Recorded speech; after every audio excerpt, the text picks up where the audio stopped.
हातात कौशल्य असेल आणि त्याला योग्य संधीची जोड मिळाली तर महिलांची स्वप्नही उद्योगाच्या रूपाने साकार होतात. बारामती तालुक्यातील निंबूत गावातील गोकुळ महिला बचत गटाने घरगुती उत्पादनांना आधुनिक बाजारपेठेची ओळख करून दिली आहे. प्रधानमंत्री सूक्ष्म अन्न प्रक्रिया उद्योग योजनेच्या आर्थिक आणि तांत्रिक सहाय्यामुळे त्यांनी श्री समर्थ कृपा मसाले हा ब्रँड विकसित करत अनेक महिलांनाही स्वावलंबी बनवला आहे.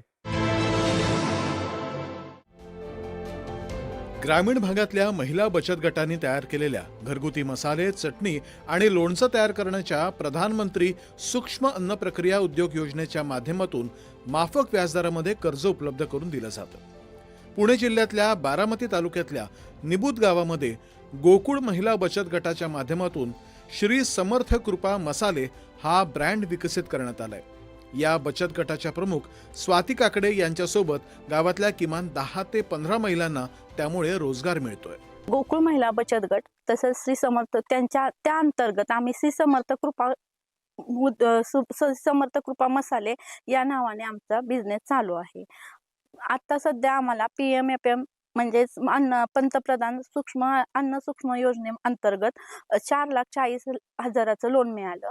त्या अंतर्गत आम्ही आमचा व्यवसाय विस्तारीकरण करण्यासाठी व लोणच्यांची प्रक्रिया करण्यासाठी ते पैसे आम्ही वापरले. त्यासाठी आम्ही लागणाऱ्या बऱ्याचशा वस्तू खरेदी केल्या आणि त्यानंतर आम्हाला 1,84,000 35% अनुदानाची सबसिडी मिळाली आणि आमचे महिन्याचे हप्तेही व्यवस्थित चाललेले आहेत. त्याबद्दल आम्ही खरोखर त्यांचे ऋणी आहोत.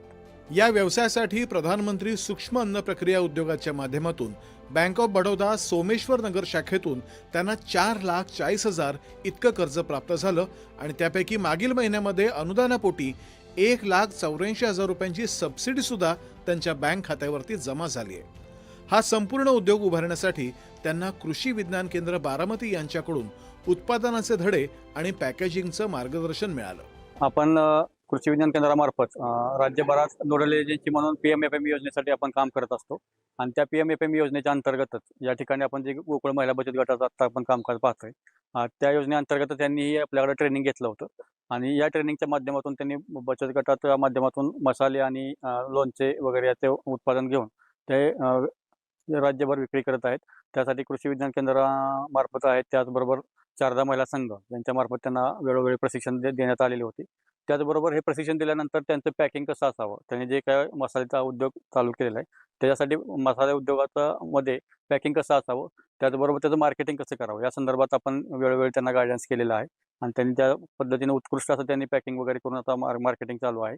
त्याचबरोबर कृषी विज्ञान केंद्रामध्ये कृषी जे प्रदर्शन असतं त्या प्रदर्शनामध्ये सुद्धा या महिलांनी त्यांचा स्टॉल लावला होता आणि त्या ठिकाणी विक्री केलेली आहे. राज्यामध्ये या योजनेच्या अंतर्गत 4,000 उद्योगांना मार्गदर्शक म्हणून कृषी विज्ञान केंद्र बारामतीकडून विशेष सहकार्य मिळतंय. दूरदर्शन बातम्यांसाठी रोहन गवळी, पुणे.